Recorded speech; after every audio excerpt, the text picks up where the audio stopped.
At some point or another, with the busy schedules so many of us face, getting tired can be just a normal part of life.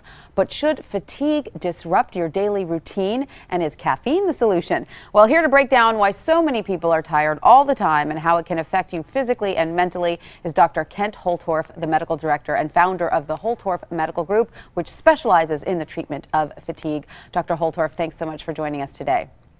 Hello, good morning.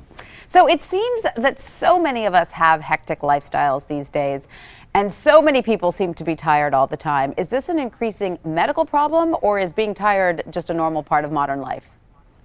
It really is an increasing problem. I think the biggest problem, though, is our patients going to their doctors and saying, I'm fatigued, and the doctors just say, well, you just must be depressed, you're just stressed, not getting enough sleep, and not doing thorough diagnosis and really looking for the underlying problem, because the fatigue is treatable over the overwhelming majority of time. So really they need to look deeper at when you have fatigue. So tired is one thing. That's something that can probably be solved with a good night's sleep. Fatigue is another, and then chronic fatigue syndrome is yet another. Is that correct?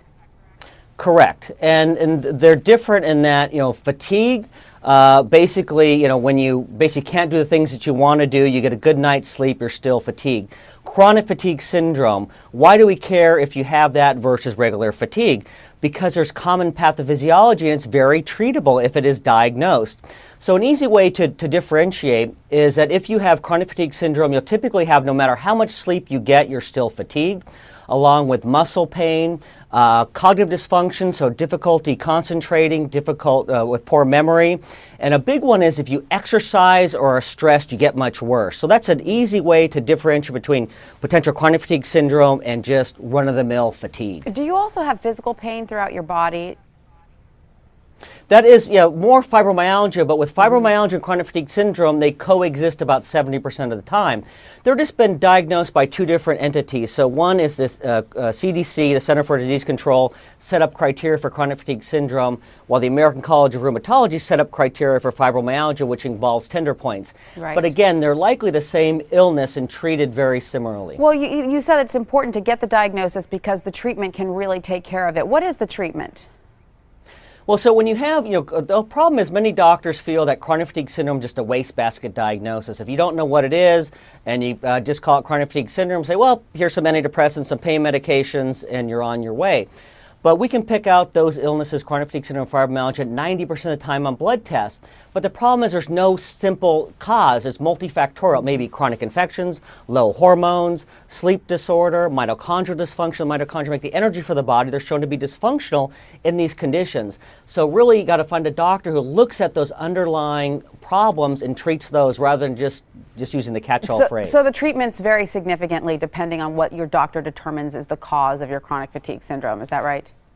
Absolutely. The problem is most doctors don't go any farther than just saying, oh, you got chronic fatigue syndrome, here's an antidepressant, you have fibromyalgia, here's some Lyrica, you have to live with it, and you don't. So what can people do before? I mean, how can we prevent the onset of chronic fatigue syndrome?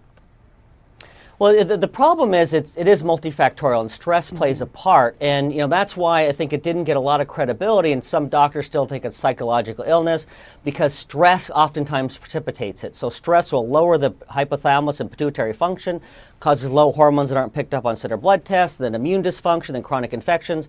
So again, it's a vicious cycle of a lot of things, and there's many treatments, but it depends on what's really causing that person's chronic fatigue syndrome or fibromyalgia. So do you think that chronic fatigue syndrome, though, now is a little bit more widely accepted, and you can go to your doctor and say, please continue to try to figure out what the source of this is so we can treat it, even if at first they say, hey, take this?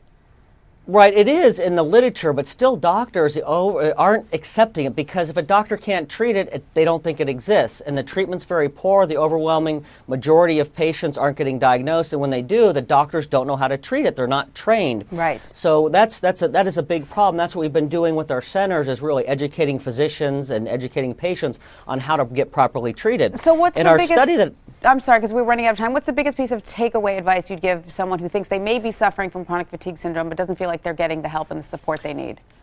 Well, I think the biggest thing for both fatigue in general and chronic fatigue syndrome is look at the thyroid. And the problem is you go to your doctor, you say the doctor says your thyroid's fine based on a simple test called the thyroid stimulating hormone, TSH. The problem is that test is missing the overwhelming majority of people with low thyroid, and just simply treating the thyroid can really improve chronic fatigue syndrome and fibromyalgia as well as regular fatigue. So if any one thing, really get that thyroid level checked. All right, Dr. Holtorf, thank you so much. And for the latest health news, be sure to visit the health page at abcnews.com.